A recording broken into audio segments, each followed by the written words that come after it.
Magog. Yeah. And if you want to know the origins of Gog and Magog, because they're constantly expanding, because they're spreading out, okay, in all directions. So the original Gog and Magog would be small in number, but eventually you're going to have Pakistani Gog and Magog. You're going to have Japanese Gog and Magog. You're going to have Chinese Gog and Magog, okay? But the original Gog and Magog are the ones where the center of power is located. This is only the periphery. Islamabad is the periphery. Here is the center. Where is the center? We say that it is Gog and Magog who attack Christian European civilization, which was Christendom, and transformed it into godless modern Western civilization. We say this is the civilization of Gog and Magog. And it is this civilization which now possesses a power which cannot be rivaled. It is this civilization which uses military power to attack, as Ambassador Adlan Rose was speaking about, the period of military conquest of the rest of the world, and then the colonization of the rest of the world, and then the decolonization. They're the ones who brought back Banu Israel to the town to reclaim it as their own. And so there is Gog and Magog. But originally, you have to look at the Caucasus Mountains. And when we do that, we find that it is the Khazar, K-H-A-Z-A-R, who converted to Judaism shortly after the time of the Prophet ﷺ. And so now you have a curious creature. They don't like me for this. A curious creature emerges in history who is not Semitic. He is most certainly not a cousin of the Arabs. He is European, but he's also a Jew. Oh? Can you have such a thing as a European Jew? I thought they were from the seed of Ibrahim alayhi salam through Ishaq alayhi salam. I thought they were Banu Israel. Not only is the European Jew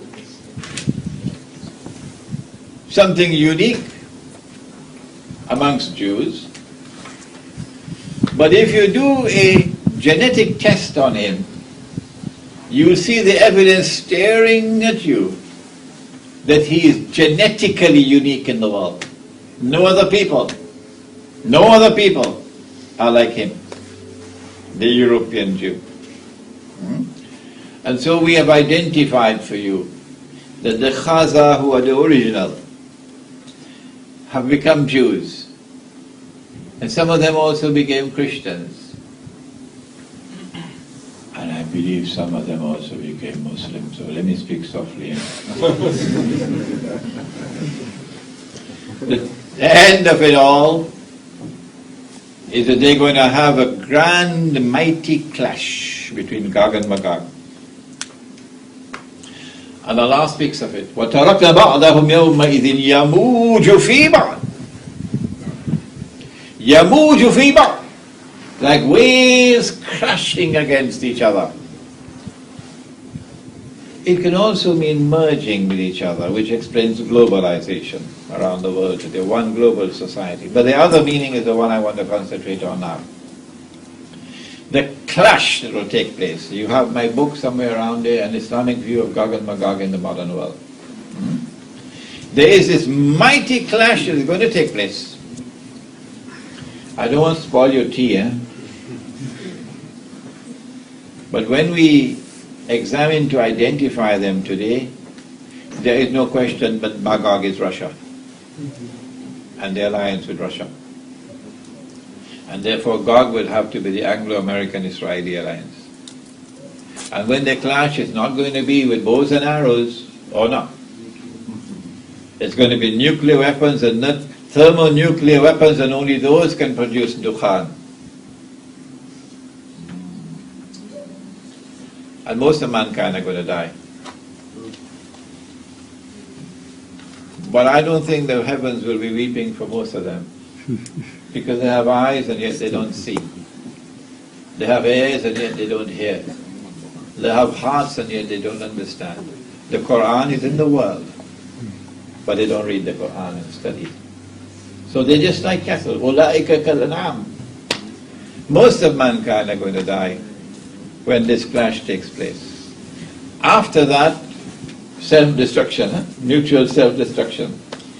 The state of Israel will be defenseless.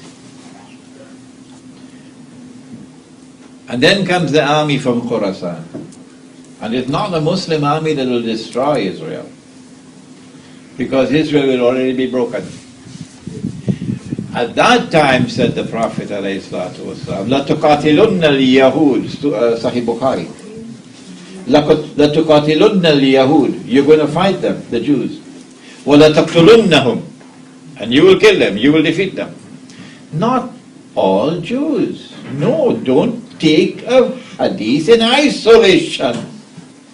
When you go to the totality of the Quran, you'll find if there are Jews who stand with you and condemn Israel, there are such Jews. They're there in Brooklyn. They support the oppressed. How can you say that these are Jews who are referred to in this hadith? So not all Jews. لَتُقَاتِلُنَّ الْيَهُودِ وَلَتَقْتُلُنَّهُمْ حَتَّى يَقُولُ حَجَّ. At that time the stones will speak. Ya Muslim, هَذَا يَهُودِيٌّ وَرَائِي فَتَعَالَ فَقْتُلْ. They're going to be on the run. So this is not a confrontation, a military confrontation where we will then destroy Israel, because they're going to be on the run. They're going to be hiding behind trees and stones. So the breaking of the power of Israel will take place with the Gog and Magog clash. It is after this. No, I left out something before that. After Dajjal is killed, which is our next lecture, then Gog and Magog, the clash will take place. They will surround Nabi Isa alayhi salam in Bayt al-Maqdis. Let's say we've killed all those who are on earth, now let's kill all those who are in the heavens above. So they're going to be military warfare above. Space. It's called Star Wars. And then Nabi Isa alayhi salam will pray to Allah. And he will destroy Gog and Magog. And something will attack them at the back of the neck, the top of the spine. And we have some medical doctors here, so you got homework to do now. And they fall down paralyzed. Could be that the immune system was devastated, and the smallest, tiniest attack could cause you to be paralyzed. And they die, and by next morning their bodies are rotting. And Allah will then send prehistoric birds with huge necks and pick up these bodies and have them disposed where Allah will have them disposed. This is the end of Gog and Magog. But after that comes the destruction, the finishing off of the state of Israel, and then the Khilafah is restored in Jerusalem. The truth triumphs over falsehood, and justice triumphs over injustice and oppression. I'm sorry that I had to race with this. I normally don't race like this. But we wanted to finish in 1 hour, and we finished in 1 hour and 5 minutes, so you can have your tea now. ربنا تقبل منا إنك أنت السميع العليم وتب علينا يا مولانا إنك أنت التواب الرحيم برحمتك يا أرحم الراحمين آمين.